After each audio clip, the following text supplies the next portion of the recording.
Retomamos la conversación con Enrique Martínez en esta jornada en base a esta historia que nos apasiona a todos y que también remueve un poco los cimientos, porque hay publicaciones no iguales pero similares que también contempla algunos de los aspectos que recoge esta investigación de Enrique.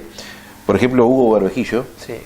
Publicó un libro hace algún tiempo ya, que lo presentó acá en 33 y que causó gran revuelo, donde Hugo Berbejillo, en Anatomía de un crimen, como se titula el libro, cuestiona precisamente lo que tú venías diciendo y pone en duda que el abuelo haya sido el autor de los crímenes que se producen ahí y de ese ataque de locura que se dice.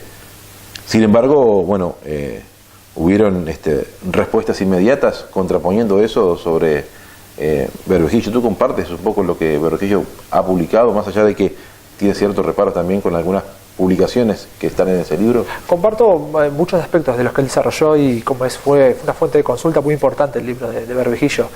La particularidad en el caso de lo que yo pude averiguar es que en efecto no se sabe qué sucedió esa noche, ¿no? Quién fue el asesino y quiénes se batieron en ese momento, ¿no? Quiénes se enfrentaron. Uno de los testimonios que a mí más me convence es que el abuelo de Dionisio, Juan Díaz, se había alejado por toda la situación que comentábamos hace un rato del hogar, estaba muy disconforme, muy molesto y había tomado distancia, pero regresó por el cumpleaños de Dionisio para saludar a su nieto.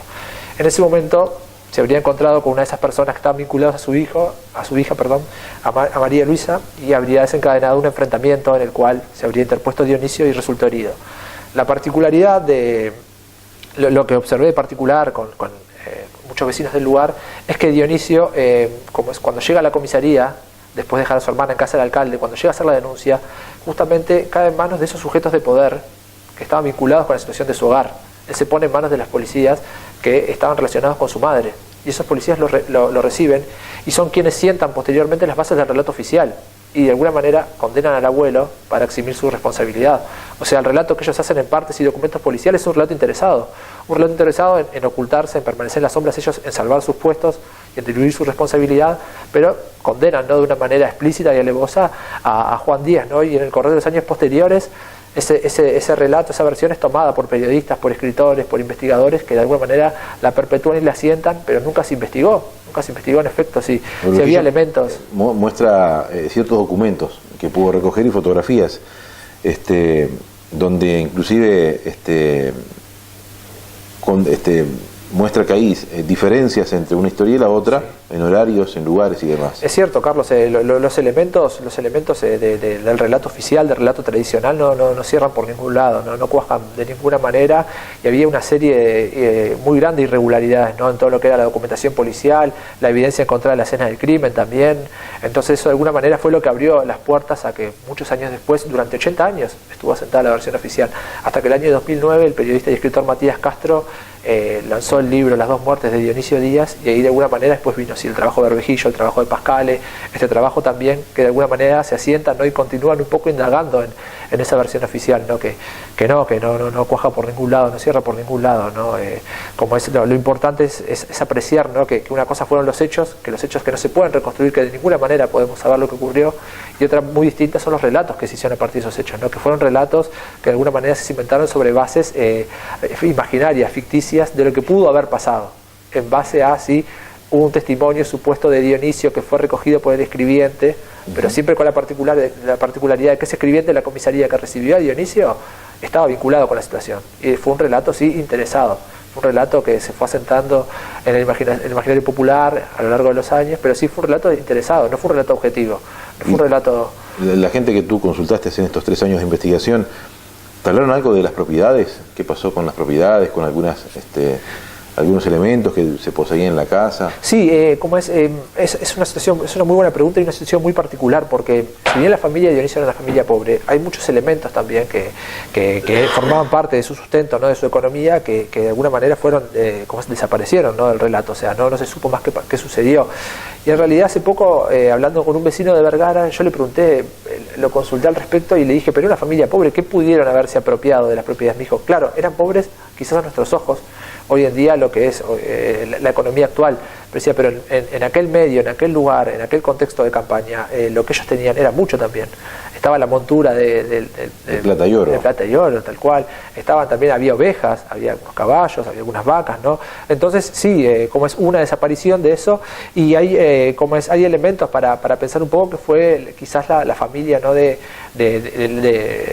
Dionisio, por otra parte, por la parte paterna, ¿no? Quienes administraron esos recursos, ¿no? Pero esos recursos sí desaparecen del relato, que Berbejillo les puso muy bien en su trabajo, ¿no? Que hubo un enmascaramiento de todo ese aspecto, que sí, que eso quedó fuera, ¿no? Del relato. O sea, se cargaron las tintas, ¿no? En aquel momento sobre la figura de Juan Díaz, sobre el abuelo, ¿no? Que fue lapidario, lo llamaban fiel a la tragedia, se refería a su besánico furor, a su impulso homicida, ¿no? De alguna manera, y luego sí, ¿no? De alguna manera todo lo demás quedó en las sombras, ¿no? O sea, de todo lo otro no se habló. Cuanto más se condenó al abuelo, cuanto más se habló también de la hazaña magnífica, ¿no? De Dionisio, todo lo otro, que entre lo que tú dices, la economía, todo eso quedó de lado, ¿no? Quedó diluido, y también todos esos personajes que hoy referimos un poco, ¿no? Que estaban vinculados con esa situación también quedaron en las sombras y se ocultaron detrás de todo eso, de todo eso otro. Sobre si este libro es condenatorio, lo vamos a hablar en algún momento. Si la imagen de Dionisio se ve empañada, también te lo planteo y lo hablamos en un ratito, sobre esta investigación. Cuando publicas el libro, recoge fuentes de materiales ya anteriores y documentación que ya habían de otros libros. Lo presentas ahora en 33. ¿En algún momento te ha llegado alguna crítica de que no, que está mal, que este libro no es así, que no recoge? No, honestamente no, porque lo que hace este libro es apartarnos de los imperativos del mito y acercarnos al contexto histórico, ¿no? De lo que fue aquella familia. O sea, nos remontamos 90 años atrás al Uruguay rural, ¿no? Al Uruguay de la década del 30. ¿Se citan nombres y apellidos, familias? Sí, sin duda que sí. ¿Se citan a quiénes serían los culpables directos del apellido? Sí, se citan sin duda, pero también desde el marco del respeto, ¿no? Y el cariño que me infundieron las personas y los vecinos de acá de 33, de Vergara y del Oro, por esa familia, ¿no? Como comentábamos hoy al principio del programa, pero sí, se dan nombres y apellidos y de ninguna manera no buscando de alguna manera enjuiciar a nadie, sino comprender cómo se vivía. Y si comprendemos cómo se vivía en aquel tiempo, vemos que estas personas fueron producto de su tiempo también, su tiempo y sus circunstancias del lugar, de sus circunstancias geográficas. Como decía José Saramago, somos hijos de nuestro tiempo y nuestro lugar, ¿no? El lugar donde vivimos. Entonces, es al remontarnos, hacer ese viaje, ¿no? Muchos años atrás, mucho tiempo atrás, y a aquel lugar, ¿no? Muy particular que fue el Oro en aquel tiempo, que podemos comprender cómo vivían. Entonces, de alguna manera, podemos entenderlos también. Entender el papel del abuelo, el papel de la madre, como decía, entender el papel de Dionisio, ¿no? Que como tú dijiste, ahora lo vamos a conversar un poco más también. Bien, hacemos la pausa, amigos. Seguimos conversando en este apasionante tema que es la historia de Dionisio, otras facetas, otras aristas, no otra historia, porque es la misma, la raíz es la misma, sino otros puntos de vista sobre este caso que, más allá de lo trágico, enorgullece mucho a los olimareños que se nos conozca también por la hazaña, por lo que dejó esos valores de ese hecho tan trágico. Hacemos la pausa, amigos, y como lo decíamos, venimos en instantes conversando con el autor de este libro que se presenta por estos días acá en 33 y que también en todo el país.